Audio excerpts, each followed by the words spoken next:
Hey everyone, I'm BagOTrix, and today I am here to fill you in on my review of the demo for Voice of Cards, The Owl of Dragon Roars.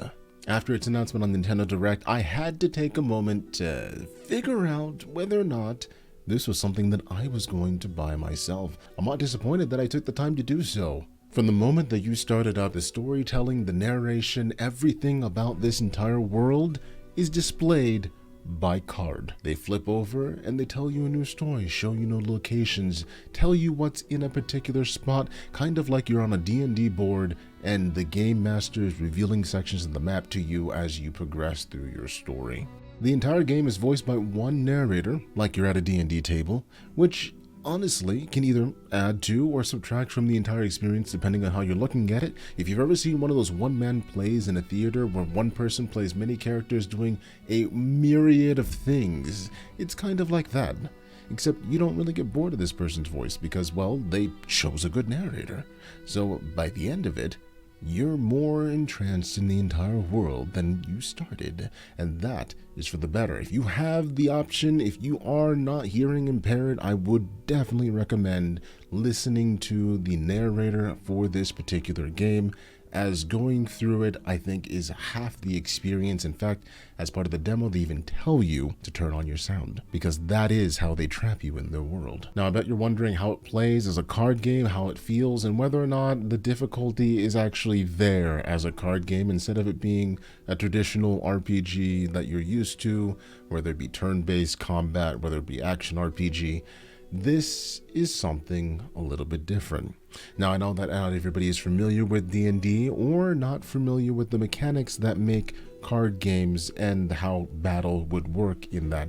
Now, I'm going to say that from what I've experienced in this, there is not really a high level of difficulty. Combat seems to be really basic. In fact, if you take the explorer's anthem route of things and drive into the world headlong and willing to explore, I find that you're going to have no problem getting a buttload of experience points to overwhelm all of your opponents, at least in the demo.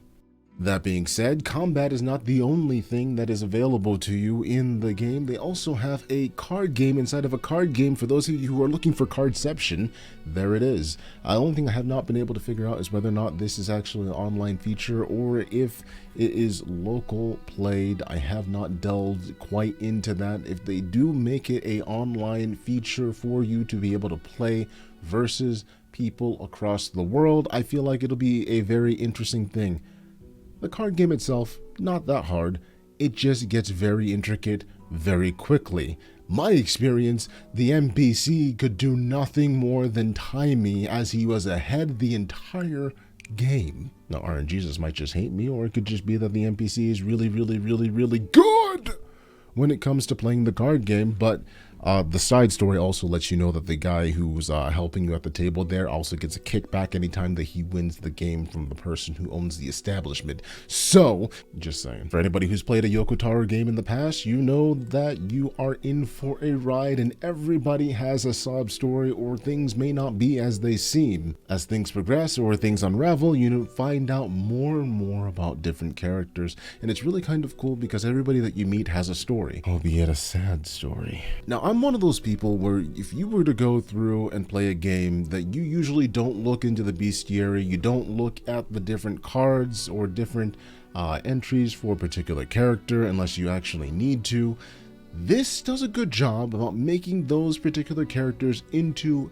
a ongoing evolving story, so where you can actually go through and find more and more as you unlock things about characters and even about the enemies that you face in the world, which gives them a whole new light or a whole new depths of sadness.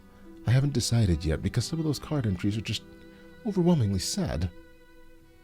For the demo, you don't get to follow around the main character that you see in the actual trailer, but rather 3 individuals that are perhaps of a different faction, perhaps somewhere in the story and the world of itself that you'll get to control and interact with at some point. But the demo itself seems like a stepping stone for the greater story at large, as it ends with you actually hearing the dragon that is forementioned in the title of the game. I said it once and I'll say it again, I'll say it a million times until somebody actually hears me. It doesn't need to have the greatest and best graphics, it just needs to have a story that is good, mechanics that are fun, and gameplay that makes me want to actually continue playing. This is a card game. I don't know how long this actually took, but there's not really much here other than the art, the actual narration, and the programming that it took to put it there. I would say that this is probably one of the cheapest titles that Square Enix has had to put together for a very long time. And yet it's probably going to be a day one pickup for me because I think it's actually worth the time. If anything, you get to have a story that you can take on the go with you on the Nintendo Switch. It's also going to be on the PlayStation. If you had a choice between the two, console or not console, that is a mobile device, honestly, I don't see a reason why you need it on the PlayStation. It's not that intensive. If you're gonna play it, take it on the Switch, take it on the go, enjoy your story, pop in your headphones that you can also use Bluetooth now thanks to the 3.0 update for the Switch, and enjoy yourself a narrated story of RPG tabletop proportions. A story where all of your different choices have different outcomes and the little things that you do actually do matter. If you're looking for something that is simple and yet has a very scaling depth of story, I recommend picking it up. And if this review was helpful for you, I'd appreciate it if you leave a comment below in the question if you have any questions, or just hit the thumbs up, subscribe. Let me know that you want more videos of me doing reviews, and I will catch all of you later.